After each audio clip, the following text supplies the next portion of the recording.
Elle avait tellement peur. On aurait dit que son cœur battait à 145 km à l'heure. Elle était chez moi tout à l'heure, et elle était là, dans la pièce, à essayer de le fredonner et de tout ajuster. Et là, ça me rappelle, frère Mort, quand son petit garçon lui avait dit qu'il voulait prêcher. Il avait environ 7 ou 8 ans, et il n'arrêtait pas de dire « Papa, je veux prêcher ».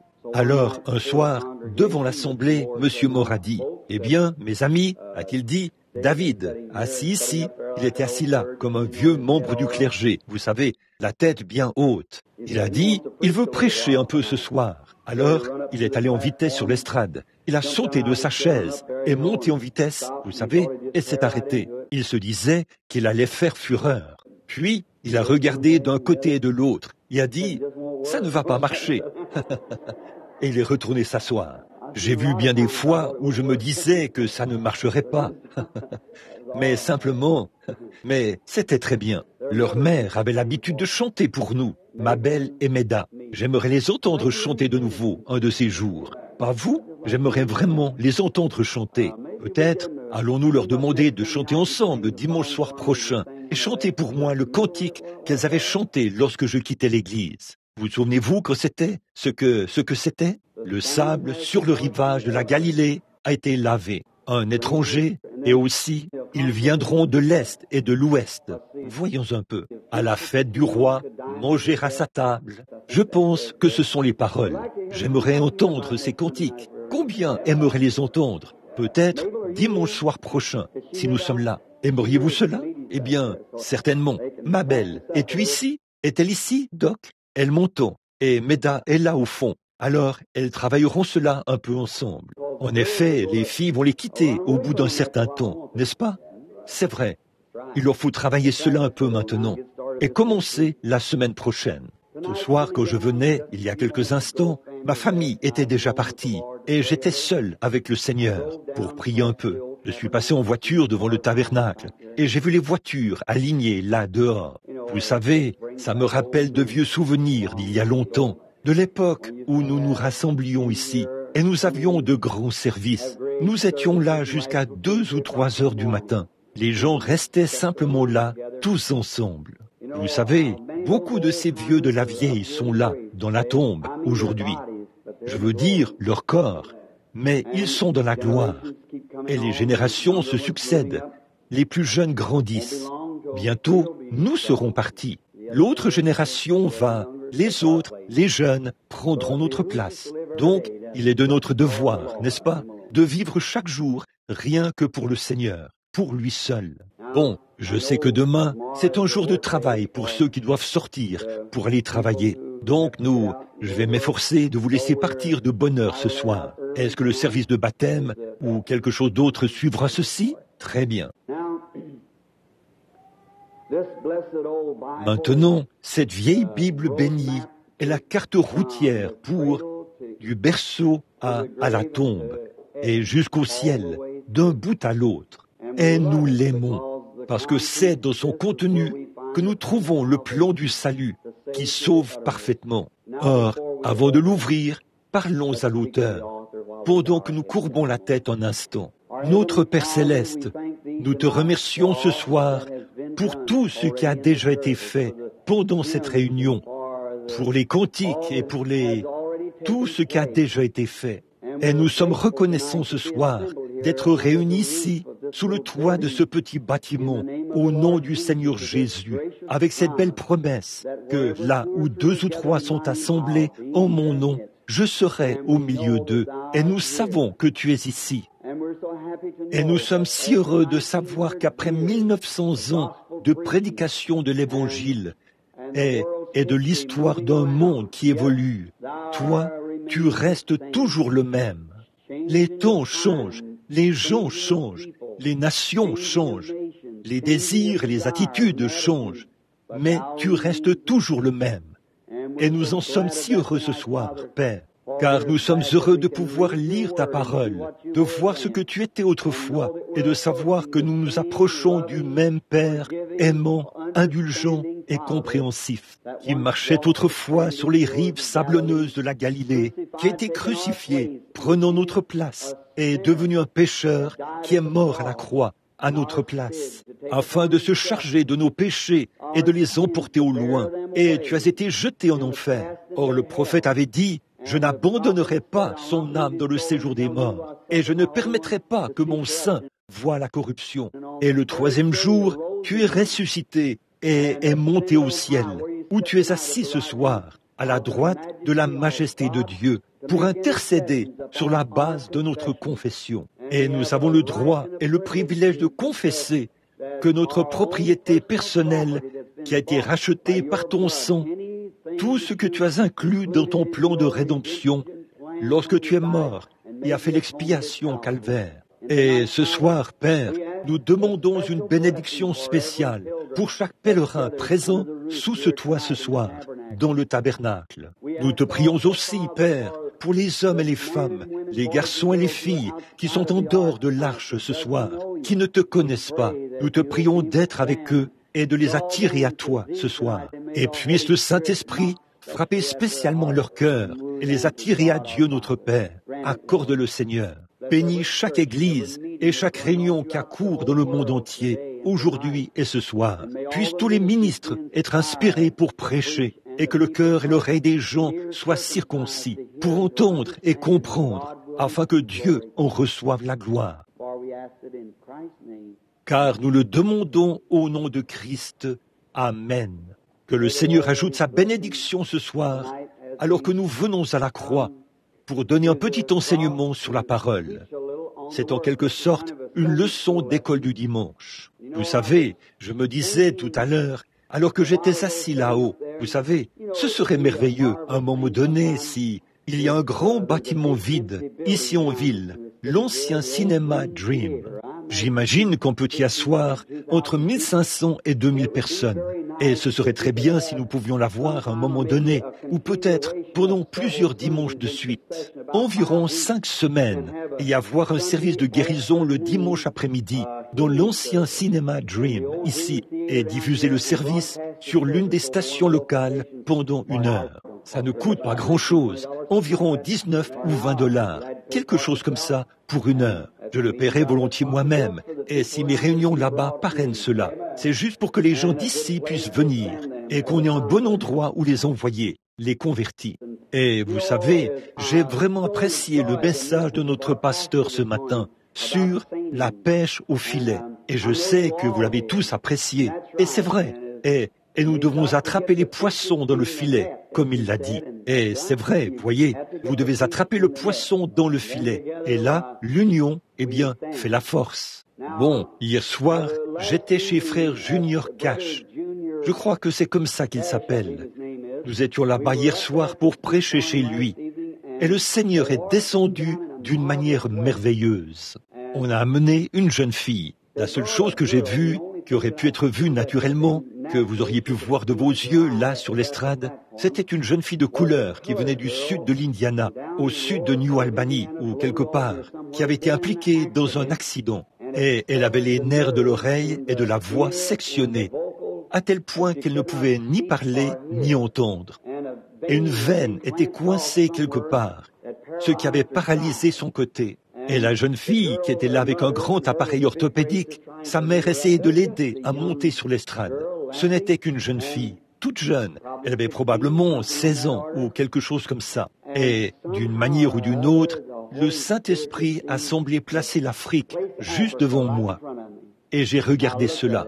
Et j'ai noté, ici même dans le cahier, une vision qui montre que mon retour en Afrique sera beaucoup plus glorieux que la première série de réunions en Afrique. Et donc, les gens ne savaient pas ce qui se passait, mais une vision était en train de se produire. Puis j'ai dit, Père céleste, ce n'est pas que nous recherchons les miracles.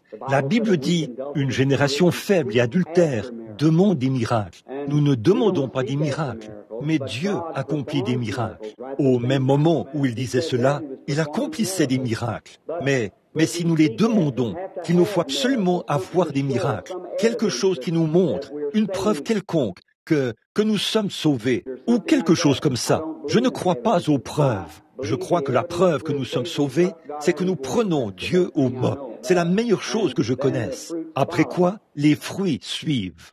Alors je lui ai demandé s'il voudrait bien m'accorder cette requête, comme signe qu'il était temps de retourner en Afrique. En fait, nos contacts sur le terrain deviennent de plus en plus solides. Et lorsque nous avons prié pour cette jeune fille, elle pouvait parler, entendre et bouger. C'était tout simplement merveilleux de voir ce que notre Seigneur était capable de faire. Et donc, nous en sommes heureux ce soir, heureux de savoir que ce beau foyer, où qu'il se trouve, est très heureux ce soir de voir cette jeune fille. Comment cela s'est-il produit alors que les nerfs étaient complètement sectionnés? Vous voyez, il n'y avait aucun moyen. Non, rien du tout. Ils étaient complètement sectionnés et coincés. Le nerf de la langue ou des cordes vocales et le nerf auditif. En fait, ils sont tous les deux reliés par le même nerf. Mais ce nerf avait été sectionné lors de l'accident. Mais Dieu, d'une manière ou d'une autre, combien t'es là et ont entendu la jeune fille parler? Voyons un peu. C'est vrai, elle était capable de parler, d'entendre et de s'exprimer. Je lui parlais comme ceci. J'ai dit, « M'entends-tu » Elle a dit, « Oui. » « Tu m'entends toujours » J'ai dit, « Dis, maman ». Elle a dit, « Maman ». J'ai dit, « Dis, Jésus ». Elle a dit, « Jésus ». Et elle a continué à parler. Alors le Seigneur est merveilleux, n'est-ce pas? Il est plein de miséricorde. Et comme ça faisait 2 semaines que je n'avais pas fait de service de guérison, cela a donné un nouvel élan à mon cœur, en quelque sorte, et je me sens prêt pour un autre service. Maintenant, dans le livre des Nombres, j'aime l'Ancien Testament. Et nous allons avoir une leçon ce soir, là, sur le livre des Nombres. Nombres, le chapitre 13 et le verset 30. Nous n'allons lire qu'un seul verset comme texte de base pour commencer. Et donc, voyez-vous, si nous lisons un verset de la Bible, je sais une chose, ma parole faillira parce que je suis un homme. Mais cette parole de Dieu ne faillira jamais parce que c'est la parole de Dieu. Et donc, un verset tiré d'ici donnera un fondement suffisant pour que chaque personne qui vient soit bénie, simplement parce qu'on aura lu la parole. Maintenant, le verset 30. Caleb fit taire le peuple qui murmurait contre Moïse. Il dit, « Montons, emparons-nous du pays, nous y serons vainqueurs. » Puisse le Seigneur ajouter ses bénédictions à la parole. Maintenant, mon sujet ce soir, c'est à Kadès Barnéa. Et ce sujet que nous contemplons là, pour que nous ayons un peu de contexte, afin d'en arriver au point où, si le Seigneur le veut, bien évidemment, tout ceci n'est jamais prémédité. C'est simplement apporté par inspiration, tout comme cela m'est donné. Je n'ai pas fait d'études pour apprendre comment prêcher cela. J'ai essayé de le faire 4 ou 5 fois, et c'était vraiment un terrible gâchis. Je ne sais vraiment pas comment m'y prendre, mais je l'aime vraiment, et je compte sur lui, et je sais que c'est aussi votre cas à tous. Alors, donc, au commencement, c'est un tableau que Dieu, c'est un grand récit de la Bible que Dieu a inséré ici pour nous, afin que par cela, nous puissions prospérer. Je crois que dans Hébreux, le chapitre 10 ou le chapitre 12, il est dit, « Puisque nous sommes environnés d'une si grande nuée de témoins, rejetons tout fardeau et le péché qui nous enveloppe si facilement, afin de pouvoir courir avec persévérance dans la carrière qui nous est ouverte, ayant les regards sur le chef et le consommateur de notre foi, le Seigneur Jésus-Christ. » Bon, tout l'Ancien Testament et tous ses personnages et ses caractéristiques n'étaient qu'une préfiguration du coin ou de la clé de voûte, le Nouveau Testament, qui reliait la loi et cette dispensation. Beaucoup de gens disent que ceci, c'est la dispensation chrétienne, mais ce n'est pas le cas. Ceci, c'est la dispensation du Saint-Esprit. La dispensation chrétienne a duré 3 ans et demi. La loi a duré plusieurs centaines d'années. Ainsi donc, la dispensation chrétienne est le pont ou la clé de voûte qui relie le Nouveau et l'Ancien Testament. Bien des fois, dans la Bible, nous voyons, et très souvent, on appelle cela les actes des apôtres. C'est le nom qu'on donne. J'aime toujours appeler cela les actes du Saint-Esprit dans les apôtres. Parce que les apôtres n'étaient que des hommes, mais c'était le Saint-Esprit dans les apôtres qui accomplissait ces actions. Et le Saint-Esprit, c'est l'Esprit du Seigneur Jésus-Christ qui est descendu sur l'Église afin de poursuivre les œuvres du Seigneur Jésus pendant son absence. Il doit dispenser la lumière de l'Évangile par un plus petit luminaire qu'à l'époque où Christ était ici. Comme la lune et le soleil, la lune apparaît pour apporter de la lumière en l'absence du soleil, jusqu'à ce que celui-ci se lève de nouveau. Ensuite, la lune disparaît. Le soleil, c'est une lumière tellement plus brillante qu'elle éteint la lumière de la lune. Mais la lumière de la lune, qu'est-ce que c'est? C'est un reflet du soleil sur la lune. C'est comme Christ. Quand il était ici, il était la lumière du monde. Il est parti et il brille maintenant sur son Église pour refléter sa lumière dans ce monde aujourd'hui, afin qu'on puisse marcher dans la lumière jusqu'à son retour. Et alors, tout et tous seront remis entre ses mains. Il s'assiera sur le trône du roi David et il régnera dans tous les siècles des siècles. Alors, comme l'Ancien Testament est un beau type, nous étudions ce type-là et nous voyons que toutes ces choses sont arrivées aux gens pour nous servir d'exemple. Or, Dieu est souverain et c'est ce que j'enseigne aujourd'hui dans une maison où on m'avait invité à dîner.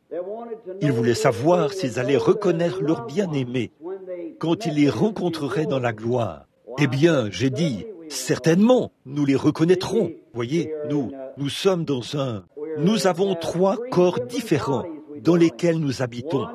L'un est le corps humain, l'autre le céleste et l'autre le glorifié. Alors, si nous nous reconnaissons dans ce corps humain, le corps mortel, à combien plus forte raison reconnaîtrons-nous cela? Nous reconnaîtrons-nous les uns les autres dans un corps glorifié. C'est comme la loi, elle a pu produire quelque chose de bien, mais combien plus grande est la chose que la grâce peut produire, puisque la grâce est plus grande que la loi. Et la lune, elle peut produire une certaine partie de lumière, mais combien le soleil en éclipsera l'éclat à sa venue? Alors certainement que nous nous reconnaîtrons. Et maintenant, c'est vraiment comme je l'ai dit, nous acquérons continuellement des connaissances. Nous, les êtres humains, vous en savez plus long maintenant que lorsque vous étiez un jeune garçon ou une jeune fille, parce que vous devenez plus sage. Et toute la race humaine devient plus sage. Mais avez-vous remarqué que le règne animal ne devient jamais plus sage? Vous savez, vous habitez aujourd'hui une meilleure maison que votre grand-père.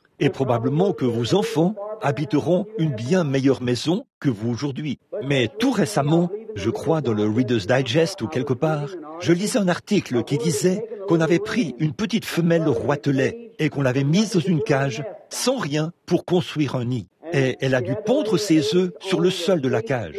Puis, les petits roitelets ont éclos. On a pris ces petits roitelets et on les a mis dans une cage, sans rien pour construire un nid. On les a donc fait éclore jusqu'à 15 générations. 15 générations différentes pour voir si cela changerait leur nature.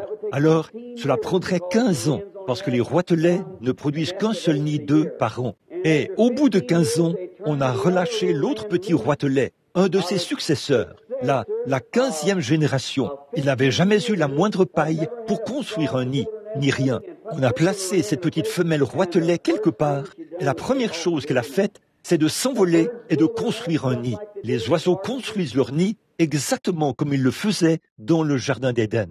Mais l'homme progresse continuellement. Il devient de plus en plus sage. Tout, votre grand-père, comme je l'ai dit, allait voir votre grand-mère en char à bœuf.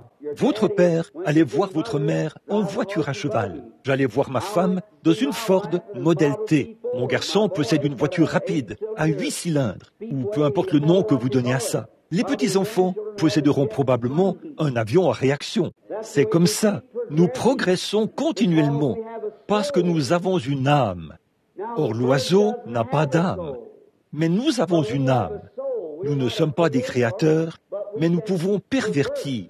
Eh bien, nous ne pouvons pas créer du bois, mais après que Dieu l'a créé, nous pourrons le prendre et en faire une maison. Parce que nous descendons de Dieu, des fils et des filles de Dieu. Peu importe combien nous sommes déchus, nous devons quand même reconnaître que nous sommes des fils et des filles de Dieu. Dans notre état déchu, nous sommes toujours des fils et des filles.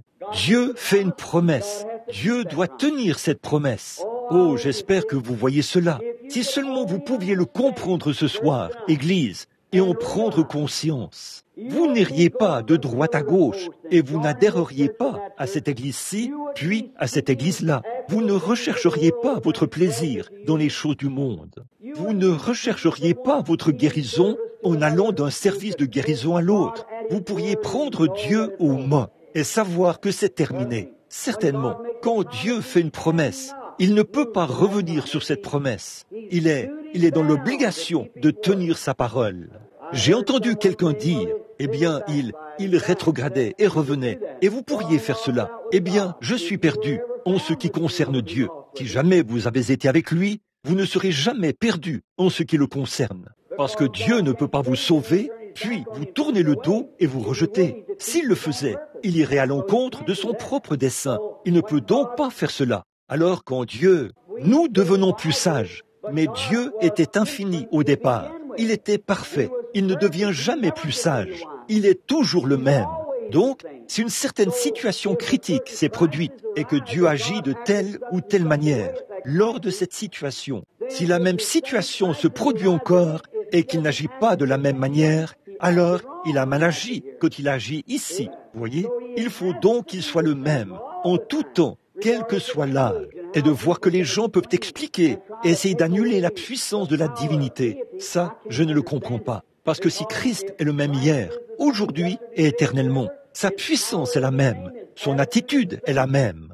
Et ce qu'il était en ce temps-là, il l'est maintenant, et il le sera pour toujours. Ça ne peut rien lui enlever, c'est tout. Et s'il est ressuscité au jour de son pèlerinage terrestre, il a guéri les malades, pour qui les médecins ne pouvaient rien faire, et les a guéris. S'il agit ainsi lors de cette situation critique, et qu'il est le même hier, aujourd'hui et éternellement, il doit agir de la même manière aujourd'hui, sinon il a mal agi envers ceux-là. Voyez, s'il a fait une promesse en ce temps-là, et qu'il devait s'en tenir à cela, il fait une promesse ici, il doit s'en tenir à cela. Forcément, il n'y a rien qui cloche chez Dieu et avec sa promesse. Ce qui cloche, c'est un autre niveau, du fait que nous n'avons pas la foi pour y croire, ou pour le prendre au mot. Maintenant, voyez-vous, si nous avions la même jugeote qu'un oiseau, nous agirions comme ceux du début. Mais nous devenons si intelligents que nous trouvons toutes les explications possibles pour déprécier la parole. Et nous disons, oh, c'était à une époque révolue, et nous créons un autre type de situation. Au lieu de prendre Dieu au mot, nous commençons simplement une nouvelle organisation. Voyez? Eh bien, c'est comme ceci que Dieu le fera. Et c'est comme ça que Dieu le fera. Si nous étions comme les oiseaux et que nous ne changions pas et qu'il ne nous avait pas été donné le libre arbitre, nous prendrions simplement Dieu au mot. Cela réglerait la question. Point final. Dieu l'a dit, un point c'est tout. Comme c'est beau de voir que le Dieu vivant et vrai vit encore aujourd'hui. Au milieu de tout ce chaos, Dieu vit et règne encore. Maintenant, ce peuple de l'Alliance, Israël, s'était retrouvé là-bas en Égypte à cause de leur désobéissance et parce qu'ils avaient vendu leur frère Joseph. Ils avaient été emmenés en Égypte et y étaient restés en esclavage pendant 400 ans. Je veux vous faire remarquer qu'ils n'ont jamais perdu leur alliance. Ils avaient perdu leur liberté, pas leur alliance. Dès lors que Dieu a fait l'alliance avec Abraham, Isaac et Jacob, il a juré par lui-même qu'il sauverait Abraham et sa postérité après lui. Dieu est dans l'obligation de tenir cette promesse. Et il est tout aussi lié par sa promesse à votre endroit qu'il l'était envers Abraham. Quant à la promesse, c'est vrai, si vous êtes la postérité d'Abraham, comment devient-on la postérité d'Abraham? Nous qui sommes morts en Christ, nous devenons la postérité d'Abraham, dit la Bible, et nous sommes héritiers selon la promesse. Alors Dieu est autant lié envers vous qu'il l'était envers Abraham. Dis donc, cela devrait ôter toute peur. Dieu ne veut pas que vous ayez peur de quoi que ce soit. Reposez-vous solennellement sur ce qu'il a dit. Ce qu'il nous faut aujourd'hui, c'est un homme qui relèvera le défi de l'heure où nous vivons. C'est vrai. En ce jour où la discorde et tout le reste se sont infiltrés, au nom de la religion et tout, et au nom du salut, de l'évangile, nous avons besoin que quelqu'un soit suscité parmi nous comme Dieu a suscité Moïse pour qu'il remplisse cette fonction à cette époque-là. Oui, ils n'avaient pas perdu leur alliance. Ils avaient perdu leur liberté. Ils étaient esclaves, mais l'alliance demeurait encore. Et un jour, alors qu'ils étaient là à gémir et à pleurer, à cause des oppresseurs de l'Égypte, parce qu'ils étaient devenus des esclaves, je veux que vous remarquiez ce beau tableau. Et ceci serait bon pour les légalistes. Écoutez, Dieu n'est jamais descendu pour dire, bon, si vous faites telle et telle chose, si vous faites telle et telle chose. La grâce de Dieu avait pourvu d'un sauveur, Moïse. C'est vrai, Moïse n'était pas arrivé là n'importe comment, mais c'est par sa grâce souveraine que Dieu avait envoyé Moïse. Non seulement un sauveur, mais la grâce avait pourvu d'un libérateur, sans aucune loi ni rien. C'est simplement par sa grâce solennelle que Dieu avait envoyé Moïse pour être un libérateur et un sauveur de la nation, afin de les faire sortir. Quand je pense à cela, alors je me rappelle que le même Dieu qui était avec le peuple de l'Alliance en Égypte est certainement, au vu de toute la pression et de l'indifférence qui accourt dans l'Église ce soir, il enverra, par la grâce de son propre être, un libérateur. Nous sommes tout aussi certains de recevoir une effusion du Saint-Esprit en ces derniers jours, que nous sommes assis dans cette église ce soir. Dieu a agi en faveur du peuple de l'Alliance, sans que ce peuple ait à faire le moindre effort. Mais il a envoyé gratuitement du ciel au peuple de son Alliance un acte de grâce. Sur la base de la souveraineté de sa promesse, il a envoyé Moïse. Et dans la même situation critique, alors que les gens étaient en esclavage et qu'ils subissaient toutes sortes de choses, le joug du péché, de la maladie et des ennuis d'aujourd'hui, il est tout aussi sûr qu'il enverra Jésus-Christ la deuxième fois qu'il a envoyé Moïse la première fois. Quand la situation critique s'est produite, Dieu a agi dans sa grâce souveraine. Il est tenu de faire la même chose dans les mêmes conditions, sinon il a mal agi lorsqu'il l'a fait à cette époque-là. Vous le voyez?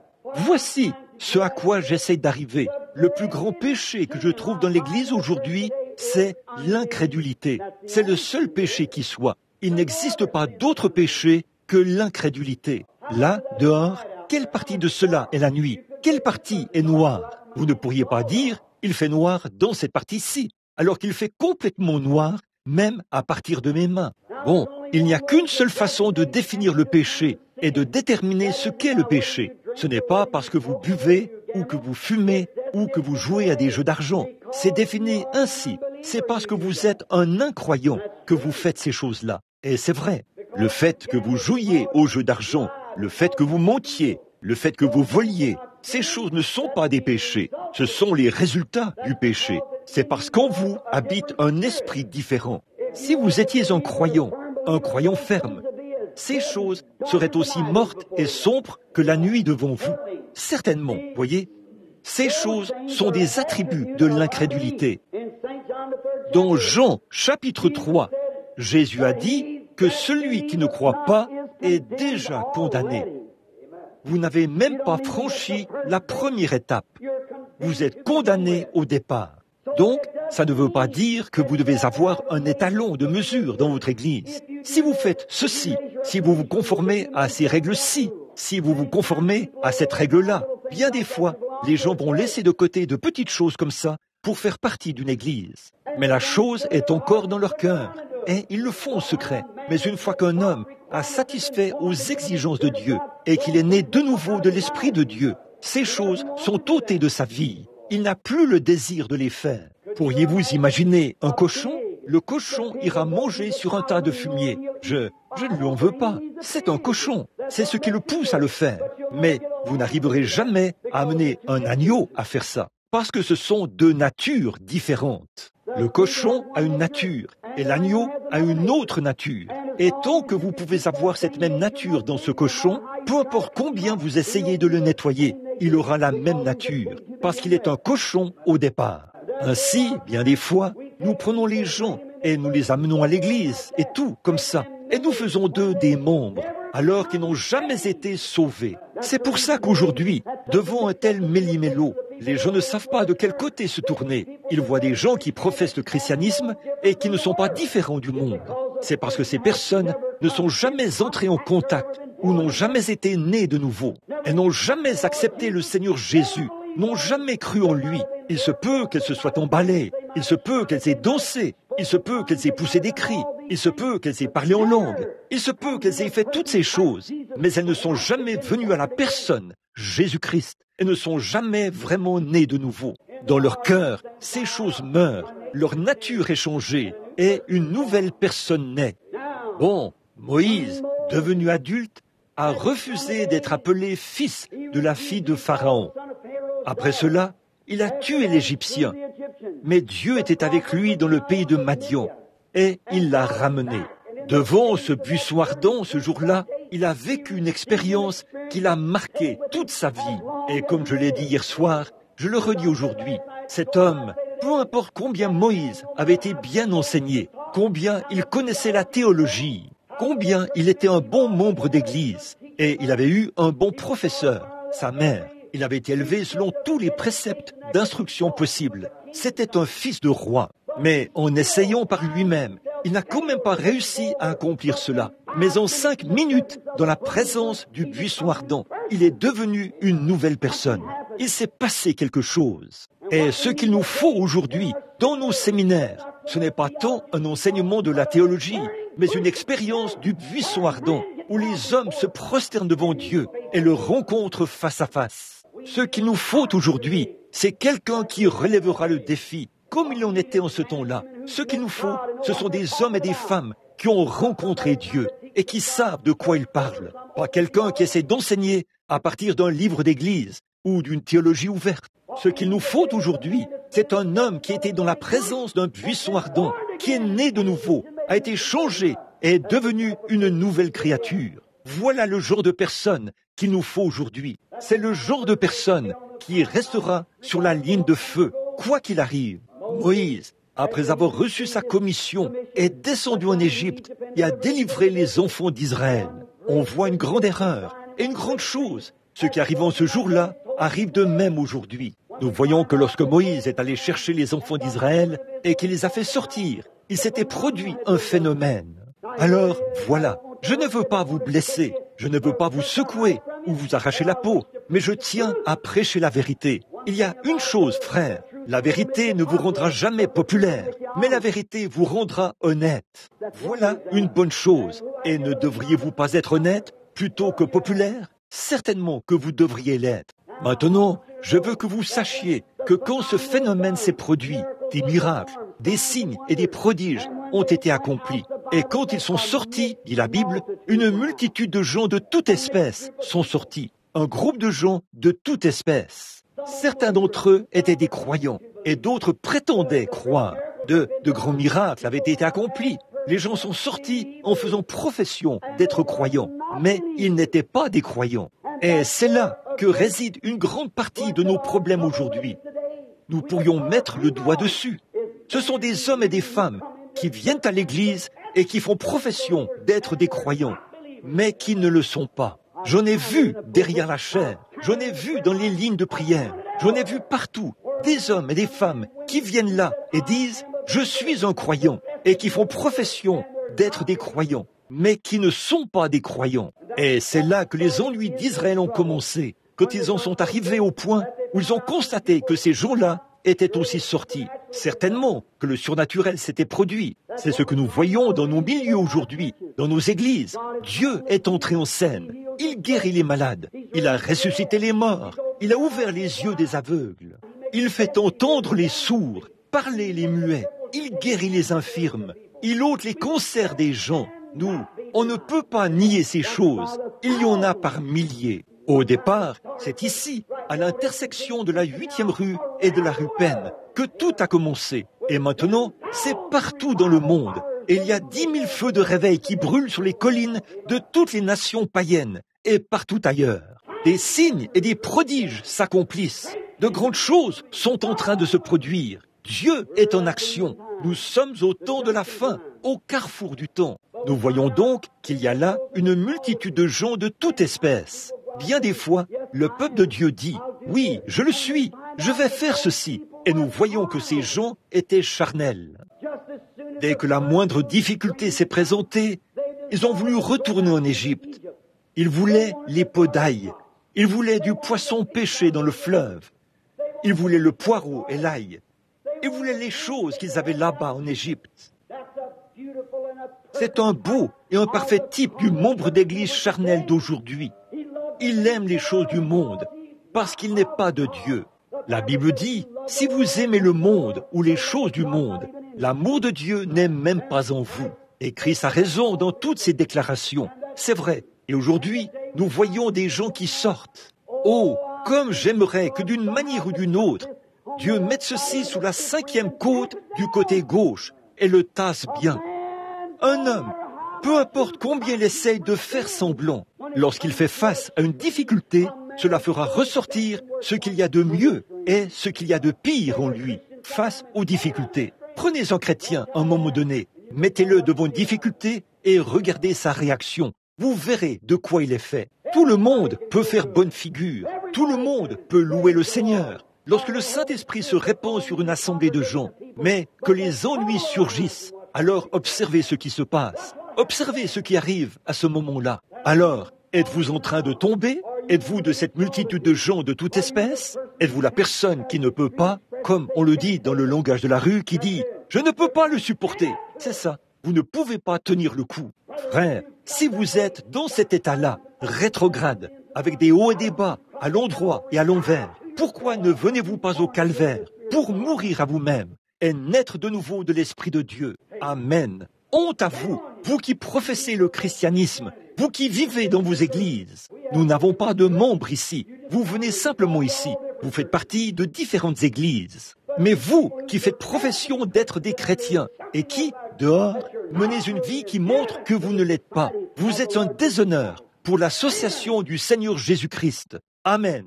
Vous qui faites profession d'être chrétien et qui avez honte de le prendre au mot ou de témoigner de sa puissance et de sa gloire, en tout temps, vous êtes un déshonneur pour le nom du Seigneur Jésus-Christ. Amen. C'est la vérité, c'est vrai. Tenez-vous-en à la parole. Quoi qu'il advienne, tenez-vous-en à sa parole.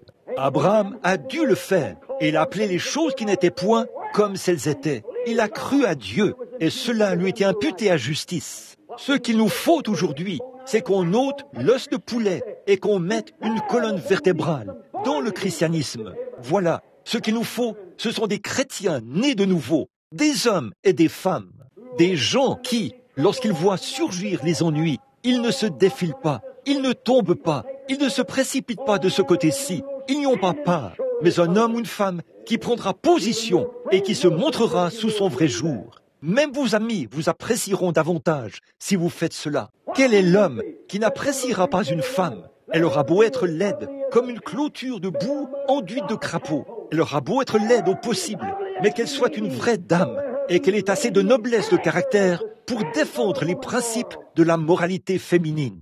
N'importe quel homme qui a un tant soit peu de virilité en lui, il lui tirera son chapeau. Et si l'homme agit ainsi, étant un fils de Dieu déchu, que pensera Dieu lui-même d'un homme qui s'en tient à ses convictions, qui appelle le bien bien et le mal mal? Ce qu'il nous faut aujourd'hui, c'est un bon réveil à l'ancienne mode, comme celui de Saint Paul, et que le Saint-Esprit de la Bible soit de nouveau dans l'Église. On voit tant de cette mollesse, de se laisser aller, qui se font au nom du christianisme. Éliminez tout ça, tant de dénominations, tant de théologie, tant d'instructions. Et je ne cherche pas à soutenir. De toute façon, les gens ne marchent pas de manière aussi boiteuse que l'Église le fait. Voilà, c'est ça, de manière aussi boiteuse que l'Église le fait. Ce n'est pas l'instruction qui est votre béquille, c'est votre foi qui est votre béquille. Amen.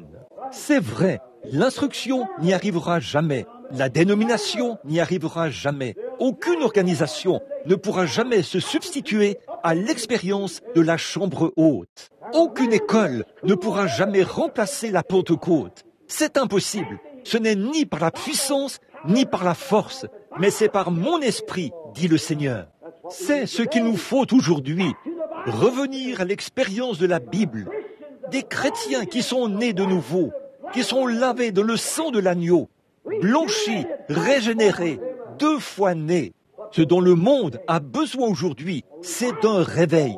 Un réveil à l'ancienne mode, comme celui que saint Paul a eu vers l'an 66 de notre ère.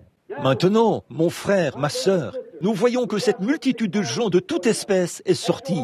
Au bout d'un moment, ils ont commencé à se plaindre. C'est ce qu'on voit dans chaque mouvement suscité par Dieu. C'est ce que vous, les méthodistes, vous voyez dans votre église. C'est ce que vous, les baptistes, vous voyez dans votre église. Vous, les presbytériens, les pentecôtistes, qui que vous soyez, vous les voyez. C'est une multitude de gens de toute espèce. Voilà ce que c'était, il y a très longtemps, au XVIIe siècle, lorsque John Wesley a eu un réveil. Une multitude de gens de toute espèce sont entrés. Lorsque Martin Luther a eu un réveil, une multitude de gens de toute espèce y sont allés. Lorsque les baptistes ont eu un réveil, par John Smith, une multitude de gens de toute espèce y sont allés. Lorsque les pentecôtistes ont eu un réveil, une multitude de gens de toute espèce y sont allés. Et c'est exactement ce qui a causé sa mise au rencard. S'ils avaient été de vrais articles authentiques, ils seraient restés dans l'église et ils auraient prié jusqu'à ce que les autres sortent et ils auraient continué. Il y aurait toujours un réveil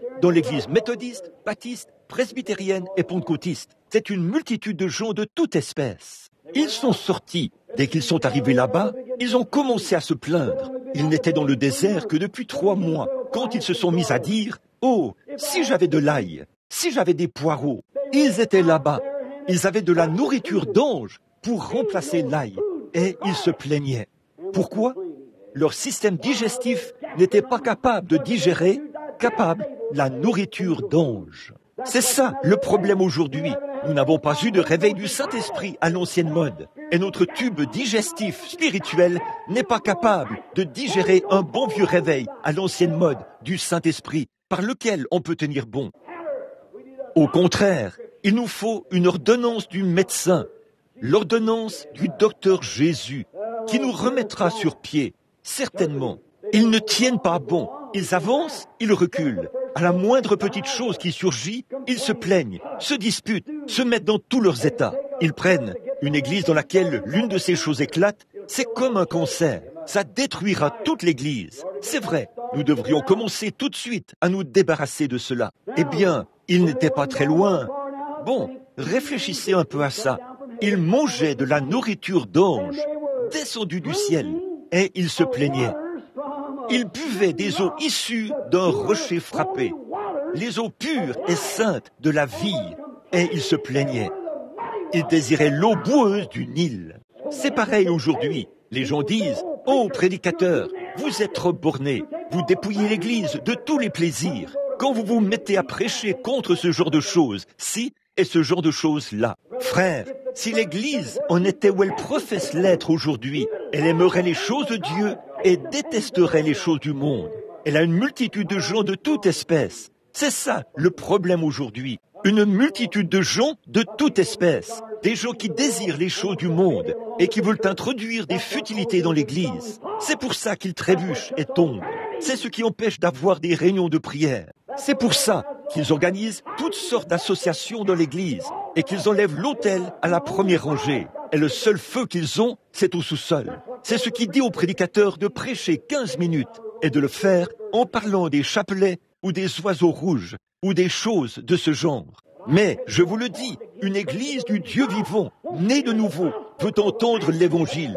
Car un homme qui est né de l'Esprit de Dieu, Jésus a dit que l'homme ne vivra pas de pain seulement, mais de toute parole qui sort de la bouche de Dieu. Certainement, des multitudes de gens de toute espèce. Ils sont sortis. Oui, ils avaient quitté leur grande position en Égypte, dont ils se vantaient, se vantant de leurs idées matérialistes, de leurs dispositifs mécaniques, de leur science médicale, de ce qu'ils réalisaient avec leurs dispositifs mécaniques. Ils se vantaient de leur position. Ils avaient abandonné toutes ces choses pour faire route avec le grand médecin et ils se plaignaient toujours. N'est-ce pas exactement comme la multitude de gens de toute espèce d'aujourd'hui? Et tout à coup, ils sont arrivés à un endroit appelé Kadès Barnéa. Kadès Barnéa, c'est le tribunal. C'était le tribunal du monde. Le vrai nom de cet endroit, sa signification, c'était une très grande source qui bouillonnait près de ce tas de palmiers qui se trouvait dans le désert. où il y avait de petites cabanes qu'on appelait une ville, le lieu d'habitation du peuple d'une nation ou d'une petite poignée de personnes. Et partout là-bas, les toutes petites sources qui bouillonnaient partout étaient alimentées par cette seule grande source. Quelle belle image de l'Église, là-bas, dans le désert, où tout devait venir à Kadès pour s'approvisionner en eau. Tout devait venir à Kadès pour s'approvisionner en eau. Et donc, c'est la seule grande source qui alimentait l'autre source. C'est un type du ciel. C'est un type du tribunal de Dieu, puisque le jugement commence par la maison de Dieu. Et là où cette grande source alimentait les autres petites sources qui prenaient leur point de départ. Cela signifie que le ciel étant le tribunal de Christ, toutes les églises donnent la vie, l'eau dans le tribunal, là où les gens vont à l'église pour être jugés. Le problème aujourd'hui, c'est que les gens viennent à l'église et on leur passe la main dans le dos et tout. Et ça, parce qu'ils mettent de l'argent dans le plateau à offrande, parce qu'ils sont devenus diacres, parce qu'ils occupent une fonction ou une autre dans l'église. Ou alors, parce qu'ils peuvent se balader à bord d'une meilleure voiture, ou porter de meilleurs vêtements, ou quelque chose comme ça. On vous respecte et on vous passe la main dans le dos.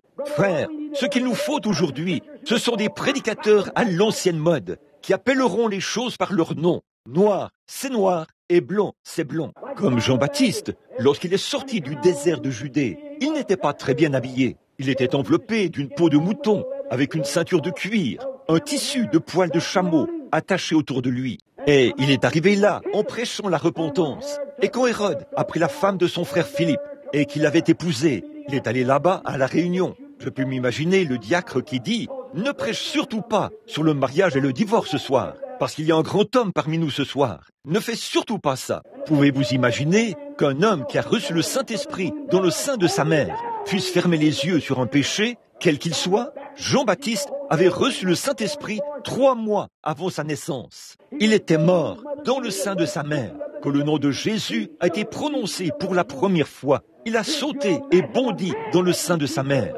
Pouvez-vous imaginer qu'un homme qui a reçu l'Esprit, le baptême du Saint-Esprit, 3 mois avant sa naissance, puisse faire des compromis avec les choses du monde? Il s'est avancé tout droit vers lui a mis son doigt au nez et a dit « Il ne t'est pas permis de l'avoir pour femme ». C'est ça. Cela lui a coûté la tête. Mais il est immortel ce soir dans l'autre monde, parmi les rachetés. Amen. Ce n'est pas populaire, mais c'est la vérité. Amen. Remarquez, n'ayez pas peur quand je dis Amen. Ça signifie qu'il en soit ainsi. Oui, c'est vrai. Bon, je sais que je deviens un peu excité de temps en temps. Vous pensez que je suis excité, mais je ne le suis pas. Je sais où j'en suis. Je sais exactement où j'en suis. Je sais de quoi je parle. Je sais de qui je parle. Le Seigneur Jésus-Christ. Remarquez comme c'est beau. Et ils se sont mis à murmurer et à se plaindre. Et ils ont finalement été conduits à Kadès. Et quand ils sont arrivés à Kadès, ce tribunal, au jugement, ils étaient tous rassemblés là. Et il viendra un jour glorieux. Et je crois que ce jour est proche maintenant, où il y aura une séparation entre le bien et le mal. Et je crois que je peux suffisamment prouver, par l'autorité que donne l'Écriture, que la marque de la bête est le sceau de Dieu, ou le peuple de Dieu, vont bientôt se manifester, et que c'est même en train de se manifester maintenant. La marque de la bête, c'est la marque de l'apostasie. La marque de la bête, c'était ceux qui avaient rejeté le bien. On leur perçait l'oreille pour qu'ils demeurent dans l'erreur pour le reste de leur vie. Ceux qui reçoivent le sceau de Dieu, c'est le baptême du Saint-Esprit. Éphésiens 4:30 dit « N'attristez pas le Saint-Esprit de Dieu, par lequel vous avez été scellés jusqu'au jour de votre rédemption. » On en est au point où on ne peut plus supporter la médiocrité. C'est vrai. C'est comme un homme qui essayait d'aller au ciel. Il avait une poignée de billets. Le contrôleur de train lui a posé la question quand il est monté à bord. Il lui a dit « Pourquoi avez-vous autant de billets ?» L'un des billets était un billet des méthodistes, l'autre des baptistes, l'autre de la science chrétienne, l'autre des adventistes du 7e jour, l'autre était toutes les choses. Il lui a dit « Pourquoi avez-vous tous ces billets ?» Il a dit « Eh bien, je vais vous le dire, monsieur. » Il a dit « L'un disait sans cesse que ceci est vrai, et cela est vrai. Alors, je les ai tous essayés. » Il a dit « Je me suis dit que j'apporterais le billet de chacun d'eux. » Et il a été condamné. Frère, il n'y a qu'un seul moyen d'aller au ciel. C'est par Jésus-Christ, en étant né de nouveau du Saint-Esprit. Si un homme ne naît de nouveau, il n'entrera point dans le royaume. a dit notre Seigneur Jésus-Christ. Amen. Quel jour que celui où nous vivons, mon ami. Quel temps que celui où nous vivons. Quel changement. Quelle secousse. Dieu a toujours confirmé son Église. Dieu le fera toujours. Je ne dis pas qu'ils viendront tous au Branham Tabernacle. Je ne dis pas qu'ils iront tous à Wall Street. Je ne dis pas qu'ils iront tous à l'église chrétienne ou n'importe quelle autre église. Ce que je dis, c'est que dans chaque église, Dieu a ses membres. Il a les membres de son corps qui sont nés de nouveau. Et ce sont eux qui sont fidèles à Dieu. Ce sont eux qui aiment le Seigneur Jésus de tout leur cœur et de toute leur âme. Vous les verrez lire leur Bible dans la réunion de prière. Vous les verrez faire tout ce qu'ils peuvent pour le royaume de Dieu. C'est vrai. Mais la multitude de gens de toute espèce est vraiment imposante, écrasante. Elles essaient de ramener les gens dans les choses du monde. Ce qu'il nous faut aujourd'hui, c'est un autre Kadès Barnéa. C'est vrai, là où commence le jugement. Qu'est-ce qui s'est passé par la suite? Corée s'est levé et a dit, il n'y a pas que Moïse qui soit saint parmi le peuple. Et il a rassemblé un grand groupe de gens. Puis, il s'est présenté là, avec ce grand groupe de gens, et a dit, nous sommes des prophètes, nous sommes ceci, et nous sommes cela. Que s'est-il passé? Dieu a parlé à Moïse et a dit, sépare-toi de lui. Puis il a ouvert la terre et les a engloutis. Ça a été la fin de ces ronchonneurs et la fin de ces gens qui avaient suivi Corée. Que s'est-il passé ensuite? Dieu a dit, il a dit à Moïse, envoie des espions pour explorer le pays où nous allons, celui que je t'ai promis. Si Dieu leur avait dit que c'était un bon pays, si Dieu avait fait toutes ses promesses, cela aurait dû satisfaire n'importe qui, puisque c'est Dieu qui l'avait dit. Bon, à tous les coups, nous allons crier « Gloire au Seigneur » à ça. Mes frères, c'est le même Dieu qui leur a fait ces promesses, qui nous fait toutes ces promesses qu'il leur a faites. Pourquoi en doutons-nous? Qu'essayez-vous de dire, frère Branham? Est-ce une multitude de gens de toute espèce? Oui, c'est tout à fait cela. C'est une multitude de gens de toute espèce. Et nous sommes à Kadès en ce moment, où vous, de grands hommes dans le pays, nous avons eu un Jacques Schuller, un Billy Graham, nous avons eu Oral Roberts, Tommy Hicks, Tommy Osborne. Nous avons eu de nombreux hommes puissants qui ont parcouru ce pays d'un bout à l'autre. Et ce soir, il y a plus de débit d'alcool que d'églises. Leur nombre va en croissant. Qu'est-ce qu'il y a? Il y a une multitude de gens de toute espèce. Je vais vous dire quelque chose, que cette nation ne se contente pas de réserver 1 heure d'un certain jour à la réunion de prière. Environ 1% de 1000 personnes essayeront d'y assister. Faites en sorte que toute cette nation se tourne vers Dieu, qu'elle ferme tous les débits d'alcool, détruise toutes les distilleries et ferme tous ces lieux de beuverie et d'escroquerie et tout le reste. Qu'on interdise aux femmes le port de ces espèces de petits shorts dégoûtants et qu'on fasse de leur port dans les rues une infraction passible d'une peine de prison. Qu'on nettoie les foyers, les maisons et l'église et qu'on mette des prédicateurs derrière la chaire au lieu d'une sorte de conférencier. Cela déclenchera un réveil à l'ancienne mode où les hommes et les femmes invoqueront Dieu. Nous aurons un réveil qui balayera le pays et ce sera la meilleure défense que nous ayons jamais eue. C'est la seule chose au monde qui arrêtera la bombe atomique. Vous avez un abri anti-aérien sous son aile. Amen. C'est vrai. Remarquez, Kadès Barnéa est entré en scène. C'est là que le jugement devait avoir lieu. Moïse a choisi 12 hommes, un de chaque tribu, et il les a envoyés explorer le pays. Quand ils sont revenus, j'aimerais que vous remarquiez le genre de rapport. Oh, ont-ils dit, c'est un beau pays. Oh, c'est un pays excellent. Il y coule le lait, le miel. Mais, on dit 10 d'entre eux, nous ne pouvons pas nous en emparer. Nous ne pouvons pas nous en emparer. Oh, ont-ils dit, nous avons rencontré les Amoréens, les Madianites et les Cananéens et tous ces gens. Voyons, nous étions comme des sauterelles auprès d'eux. Ce sont des hommes de très grande taille. Et leurs villes sont toutes fortifiées. Et il n'y a aucun moyen pour nous d'y entrer. Oh, nos cœurs défaillent au-dedans de nous. Nous ne pouvons pas nous en emparer. Et le peuple, par un vote populaire, a accepté ce rapport. Mais il y avait là 2 personnes, l'un nommé Caleb et l'autre nommé Josué, qui avaient ramené une grappe de raisin qu'il fallait 2 hommes pour porter. Caleb a dit, « Tranquillisez-vous devant le prophète, tranquillisez-vous !»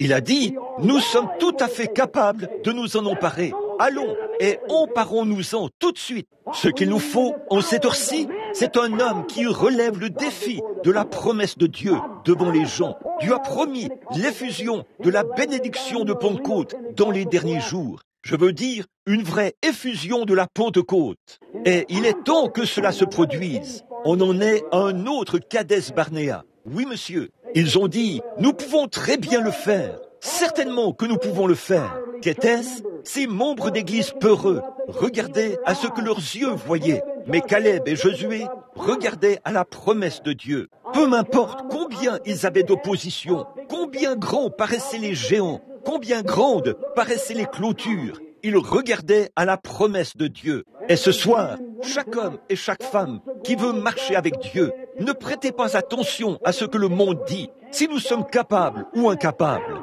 Dieu l'a promis et c'est réglé. Dieu l'a dit. J'aime ça. Une fois que Dieu l'a dit, ça règle la question pour toujours. Je vous le dis ce soir, nous avons eu beaucoup de prétextes fallacieux. Nous avons eu beaucoup de croyances artificielles. Nous avons vu beaucoup de choses qui sont sorties pour se donner au spectacle. Certainement, le diable vous présente toujours ses précurseurs, une contrefaçon pour effrayer les gens. Nous avons connu une fausse Pentecôte. Nous avons connu une fausse pluie. Nous avons connu un faux ceci et cela. Mais malgré tout ça, un authentique baptême du Saint-Esprit existe. Une authentique bénédiction de Pentecôte existe encore. Une authentique guérison divine existe. Un esprit authentique existe. Un peuple authentique existe. Et c'est maintenant l'heure de se mettre en route. C'est vrai, les gens sont à l'heure de la décision maintenant. Vous devez prendre votre décision. Cette Église doit prendre une décision. Chaque homme en arrive au point où il fait face à une heure cruciale. Il y a eu un moment crucial où vous avez dû prendre une décision. Vous vous trouviez devant un tribunal. Il vous fallait répondre « Je suis coupable » ou « Je ne suis pas coupable ». Quand vous vous tenez devant le juge, vous devez prendre une décision. Et ce soir, le Branham Tabernacle doit prendre une décision. Nous allons soit avancer, soit rebrousser chemin. C'est vrai, soit vous retournez à l'ail et aux poireaux et aux choses de l'Égypte, soit vous avancez vers la nourriture d'anges, vers le pays promis au sujet duquel Dieu a fait une promesse. Nous avançons vers un réveil du Saint-Esprit à l'ancienne mode. Sinon, vous serez mou, vous vous traînerez partout et vous picorerez comme un rouge-gorge sur une pomme jusqu'au jour de votre mort. Vous devez prendre votre décision. Vous ne pouvez pas continuer comme ça. Pourquoi clochez-vous des deux côtés, a dit Élie. Si Dieu est Dieu, servez-le. S'il n'est pas Dieu, alors ne le servez pas. Si la véritable expérience de Dieu, c'est ce qui ôte le péché du cœur de l'homme, et non pas le fait d'appartenir à une église, ou d'appartenir à un clan, ou d'appartenir à une organisation, ce contre quoi je n'ai rien à dire. Ces choses sont très bien. Si l'instruction ne produira pas cela, nous l'avons essayé bien des fois et nous en avons obtenu des citernes qui fuient. À un moment donné, quand nous avons eu le conseil des quatre, nous avons pensé que cela mettrait fin à toutes les guerres. Ça n'a pas mis fin aux guerres. Il y avait une fuite dans cela. À un moment donné, nous avons pensé que les programmes pédagogiques sauveraient le monde entier. Nous avons instruit les gens. Et qu'avons-nous obtenu? Une bande d'athées instruits. C'est tout à fait vrai. À un moment donné, nous avons pensé que les associations sauveraient le monde.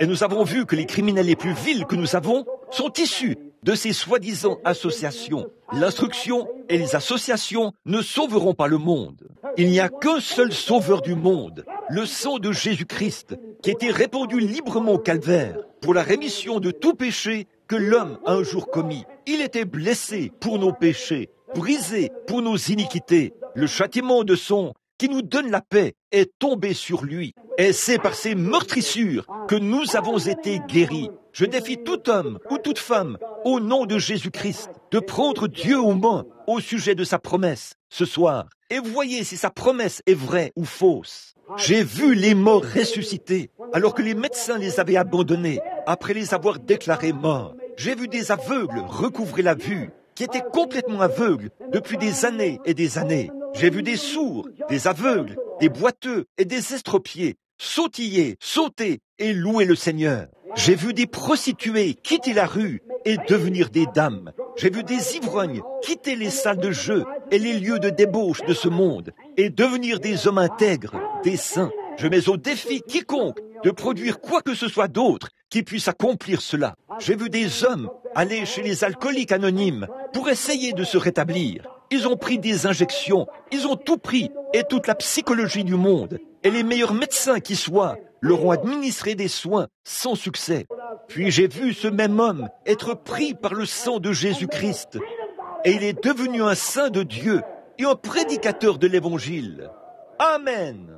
Vous pensez que je suis un exalté? Peut-être que je le suis, c'est vrai, mais s'il faut être traité d'exalté pour pouvoir trouver grâce aux yeux de Christ, et être condamné par le monde, alors je suis l'un d'entre eux. C'est vrai, écoutez, je l'aime. Vous avez une décision à prendre. Vous êtes à Kadès. Voyez-vous? Vous voyez, vous ne pouvez pas tenir plus longtemps. Pourquoi clochez-vous des deux côtés? Pourquoi l'église n'est-elle pas en feu? Pourquoi la salle n'est-elle pas bondée de monde? Pourquoi de grands signes et des prodiges ne se font-ils pas? Ne mettez pas ça sur le dos du pasteur. C'est vous. Nous avons une multitude de gens de toute espèce. L'un tire dans un sens et l'autre dans l'autre. Vous devez en arriver à un moment où il vous faut prendre une décision. Si c'est le pasteur, renvoyez-le, faites-le partir et nommez quelqu'un d'autre à sa place. Si c'est un diacre, faites-le partir du conseil et mettez quelqu'un d'autre à sa place. Qui prendra cette place-là? Qu'allez-vous faire, frère? Dieu vous en a confié la responsabilité. C'est ça. Chacun de nous devra rendre compte de nos propres péchés et répondre au jour du jugement. Nous sommes à Kadès Barnéa. Et la parole de Dieu dit que nous pouvons nous en emparer. La parole de Dieu dit que nous pouvons avoir un réveil. La parole de Dieu dit que dans les derniers jours, il susciterait tous ces signes et ces prodiges. Et ça, il l'a fait. Chaque homme est à sa place. Mais ce que nous devons faire, c'est de nous réunir et de commencer le réveil. Qu'est-ce que nous pouvons faire? Il se peut que le moment de votre décision soit maintenant arrivé. Il se peut que le moment de votre décision arrive une autre fois. Mais s'il est maintenant arrivé, vous feriez mieux d'y répondre. Vous dites, « Oh frère, je prendrai ma décision un de ces jours. » Vous devez la prendre, et c'est maintenant qu'il faut la prendre.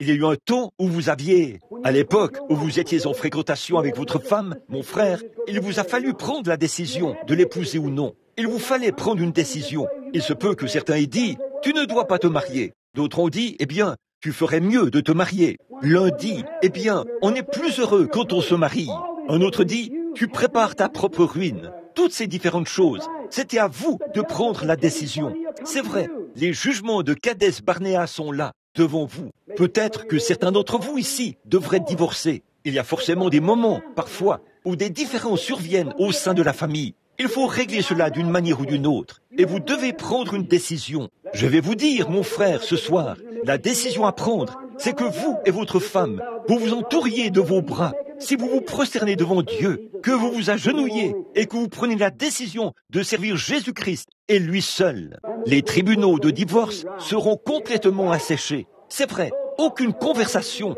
avec votre avocat n'est nécessaire.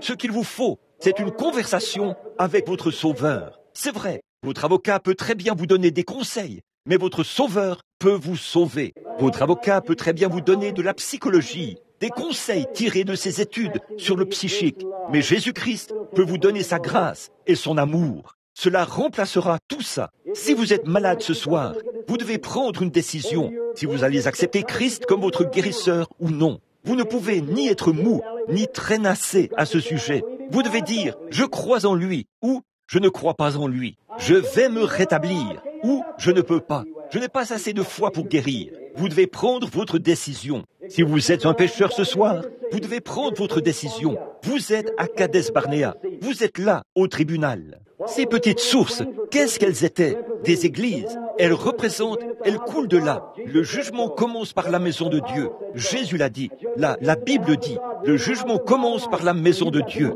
Nous sommes dans la maison de Dieu ce soir. Et vous devez prendre votre décision. Vous devez prendre votre décision, soit de venir à Christ, soit de le rejeter ce soir. Chaque pécheur ici présent doit prendre cette décision maintenant même. Soit vous sortirez d'ici en étant un meilleur homme ou une meilleure femme que lorsque vous êtes entré. Soit vous repartirez d'ici pire que lorsque vous êtes entré. Vous ne pouvez pas rester médiocre ce soir. Vous devez la prendre. Ceci était sur mon cœur. Maintenant, c'est sûr. C'était sur mon cœur. Maintenant, c'est sur vos mains. Vous devez prendre votre décision. Et vous devez prendre une décision. Vous avez peut-être été un bon membre d'église. Peut-être avez-vous toujours ardemment désiré avoir plus de Dieu. Vous avez peut-être voulu faire quelque chose pour Dieu. Souvenez-vous, vous n'êtes mortel qu'une seule fois. Et cette période-là est la seule période où vous serez mortel. Et c'est peut-être maintenant le moment où vous devez prendre votre décision. Soit vous allez avancer avec Dieu, soit vous allez rester où vous êtes. Il se peut que vous ayez à prendre votre décision ce soir. Si c'est le cas, je prie que vous laissiez tout tomber. Souvenez-vous, peu m'importe ce que c'est, si c'est votre travail, si c'est votre famille, si ce sont vos êtres chers, si ce sont vos collaborateurs, si ce sont vos associés, ou qui que ce soit d'autre, détachez-vous de tout. Quiconque met la main sur la charrue et qui même se retourne pour regarder en arrière n'est pas digne de labourer. C'est vrai, rejetez tout fardeau et le péché qui vous enveloppe si facilement. Qu'est-ce que c'est? Rejetez tout fardeau et l'incrédulité qui vous enveloppe si facilement et courez avec persévérance dans cette carrière qui vous est ouverte. Prions. Père Céleste, au nom de Jésus-Christ, le Fils de Dieu, je termine ce petit message et je le place dans le cœur des gens. Toi qui connais le cœur de tous les hommes et de toutes les femmes, toi qui connais le cœur de chaque garçon et de chaque fille, tu connais le cœur de chacun, tu connais mon cœur, depuis la chair jusqu'au concierge, Seigneur. Tu connais le cœur de chaque personne, tu sais ce dont nous avons besoin. Nous ne le savons pas. Tout ce que nous savons, c'est que nous savons que nous avons besoin de Jésus. Et, ô Christ de Dieu, pourrais-tu faire une promesse? Non, Seigneur, et ne pas l'accomplir. Tu as dit, là où 2 ou 3 sont assemblés en mon nom, je suis au milieu d'eux. Et s'ils demandent quoi que ce soit en mon nom, je le ferai. Quel défi adressé à notre Église, Seigneur. Quel défi adressé à notre société. Quel défi adressé à nos fidèles ce soir. Ce défi que tu nous as lancé. Si vous manquez de quoi que ce soit, demandez à Dieu, il vous le donnera. Maintenant, je te prie ce soir, cher Père Céleste, de répandre librement le Saint-Esprit, qui les reprendra dans leur conscience et sensibilisera leur cœur quant à leurs besoins, et le mien aussi, Seigneur, alors que nous nous attendons à toi au nom de Christ. Maintenant, alors que nous avons la tête inclinée, la sœur va nous donner la note au piano. Je vais vous poser une question. Ce moment est peut-être celui où vous devez prendre une décision. Combien ici, y a-t-il ici un homme ou une femme, un garçon ou une fille qui n'est pas un chrétien, qui est un pécheur, et vous voulez vous décider pour Jésus-Christ? Vous sentez que quelque chose frappe à votre cœur en ce moment? Voulez-vous lever la main pour confirmer votre décision et dire « Je prends maintenant la décision de servir Christ ». Que Dieu vous bénisse, monsieur. Quelqu'un d'autre? Je prends maintenant ma décision. Que Dieu vous bénisse, mademoiselle. Quelqu'un d'autre? Que Dieu vous bénisse, là, au fond, mademoiselle. Quelqu'un d'autre peut-il prendre sa décision? Je vais maintenant servir Christ. Je suis arrivé au bout. Je suis arrivé au moment critique. C'est maintenant l'heure. Je suis à Kadesh Barnéa. Dieu se tient dans mon cœur. Est-ce que je suis capable de passer de l'autre côté? Puis-je abandonner mon ami? Puis-je abandonner mes fréquentations mondaines? Puis-je franchir la frontière, là-bas, et entrer dans le pays promis, où se trouve la promesse de Dieu? Est-ce que je serai un Caleb? Est-ce que je serai un Josué dans l'histoire du temps? Est-ce que je serai un Caleb ou un Josué dans les livres de Dieu? Ou est-ce que ce soir, je reculerai à cause de mon caractère lâche et peureux et ferai marche arrière? Ô Dieu, ôte cela de chaque homme et de chaque femme et fais qu'ils prennent leurs décisions et qu'ils se décident pour Christ ce soir. Voulez-vous lever la main? Un de plus? Que Dieu vous bénisse. Je vous vois là-bas, au fond. Quelqu'un d'autre? Là, à l'extérieur. Quelqu'un voudrait-il s'avancer vers une des fenêtres et poser sa main sur la fenêtre en disant « Je vais me décider pour Christ. Je suis à Kadesh Barnéa, frère Branham. » Y a-t-il quelqu'un d'autre ici qui voudrait le faire? Y a-t-il un rétrograde qui voudrait dire « Je vais prendre ma décision ce soir. Les voies du transgresseur sont rudes. Je ne servirai plus le monde. À partir de ce soir, je servirai Christ. Je prends maintenant ma décision. Je vais lever la main. J'ai été un pécheur. J'ai été un chrétien, mais j'ai été rétrograde. Et je veux que Dieu soit miséricordieux envers moi. Y a-t-il quelqu'un ici ce soir qui est un chrétien, qui est un homme ou une personne de Dieu, mais vous avez été long à agir. Vous n'avez pas fait ce que Dieu vous a dit de faire. Vous avez eu des hauts et des bas. Vous avez écouté des choses que vous n'auriez pas dû écouter. Vous avez fait des choses que vous n'auriez pas dû faire. Et vous voulez que Dieu vous pardonne. Vous voulez un nouveau départ à partir de ce soir. Alors, vous voudriez vous décider pour Dieu, maintenant même et dire « Je vais le faire ». Voulez-vous lever la main? Que Dieu vous bénisse. Que Dieu vous bénisse. Vous. Oh, c'est bien, très bien. Est-ce que quelqu'un d'autre veut lever la main? Je veux que vous leviez la main. C'est votre décision à l'égard de Dieu. Dieu voit votre main. Vous dites, à quoi cela sert-il? Oh, levez votre main droite vers Dieu une fois et voyez ce que ça fait. Levez la main droite dans un tribunal, puis dites un mensonge sous sermon et voyez ce qui vous arrivera. Vous serez pris en défaut à cause de cela. Levez la main vers Dieu et faites un sermon et voyez si le Saint-Esprit ne se saisira pas de vous à cause de cela. Quand Dieu se tient à la porte de votre cœur, prenez votre décision. Vous êtes à Kadesh Barnéa. Il y a là-bas toutes les bénédictions que Dieu vous a promises. Il y a là-bas un réveil à l'ancienne mode. Il y a là devant vous la joie, la paix, la longanimité, la bonté, la bienveillance, la douceur, la patience. Et vous ne les possédez pas. Elles sont à vous. Dieu vous a promis ces choses. Les voulez-vous? Y a-t-il un foyer qui est sur le point de se briser? Vous vous disputez et vous vous querellez. Et vous savez que vous ne devriez pas le faire. Vous avez honte de la façon dont vous agissez envers votre femme ou envers votre mari. Et ce soir, vous voulez que Dieu, dans sa grâce, vous donne la grâce de vaincre, de passer votre bras autour de lui ou autour d'elle et de dire, mon amour, par la grâce de Dieu, à partir de ce soir, voici notre décision. Je vais vivre pour Dieu. Levez la main. Y a-t-il une famille? Que tout le monde ait la tête inclinée maintenant. Levez simplement la main. Je suis si reconnaissant qu'il n'y en ait pas. Mais s'il y en a une, Dieu sait comment s'occuper de toutes choses. Y a-t-il une personne ici ce soir qui est malade depuis longtemps et peut-être qu'il semble qu'on a prié pour vous, mais vous n'avez pas la foi pour vaincre. Mais maintenant même, alors que vous allez prendre votre décision, Seigneur Dieu, à partir de cette heure même, je vais te servir. Et quand je sortirai d'ici, je vais témoigner de la grâce de Dieu, que c'est par ces meurtrissures que je suis guéri. Et je vais le croire à partir de ce soir. Que Dieu vous bénisse, madame. Que Dieu vous bénisse, monsieur. Que Dieu vous bénisse. Et vous, c'est merveilleux. C'est ça. Je vais prier pour vous dans quelques minutes. Je vais demander à Dieu de vous l'accorder. Je me demande ce soir si l'un de ceux qui ne sont pas des chrétiens aimerait s'avancer à l'autel pour s'agenouiller. L'autel est ouvert à tous. Si vous voulez prier, ouvrir votre cœur à Dieu, l'autel est ouvert à tous. Pour le rétrograde, ou pour le voyageur, ou qui que ce soit d'autre, l'autel est ouvert à tous. Vous êtes les bienvenus. Vous êtes à Kadès. Le jugement est en cours. Dieu se tient là, les bras ouverts. Il est prêt. Des personnes malades qui voudraient se lever pour confesser publiquement qu'elles ont maintenant accepté Christ comme leur guérisseur et dire, à partir de ce soir, je croirai Dieu et qu'on prie pour eux. Si vous voulez le faire, nous vous invitons à vous lever. Très bien.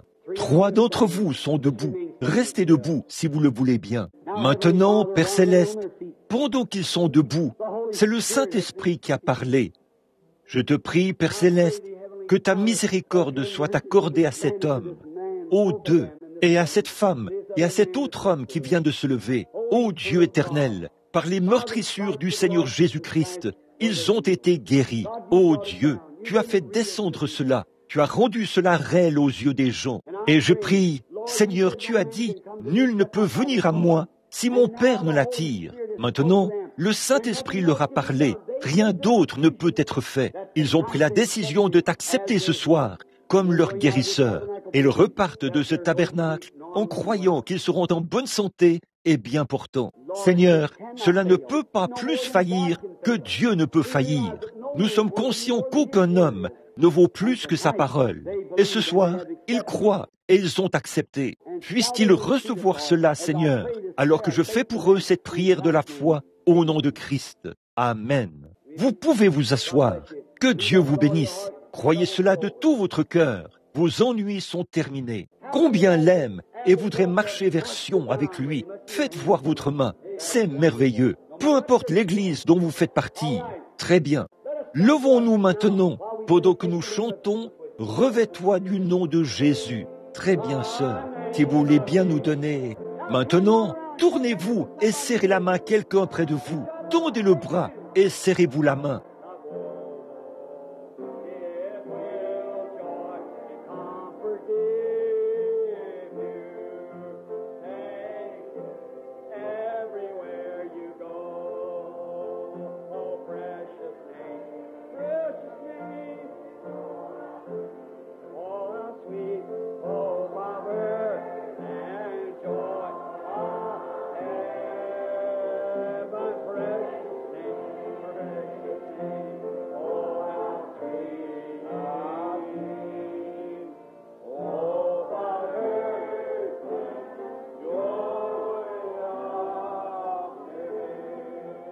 Vous tous qui l'aimez d'un amour suprême, de tout votre cœur, de toute votre âme, de toute votre pensée, de toute votre force, levez la main comme ceci et dites « Gloire au Seigneur ». C'est bien, très bien. Maintenant,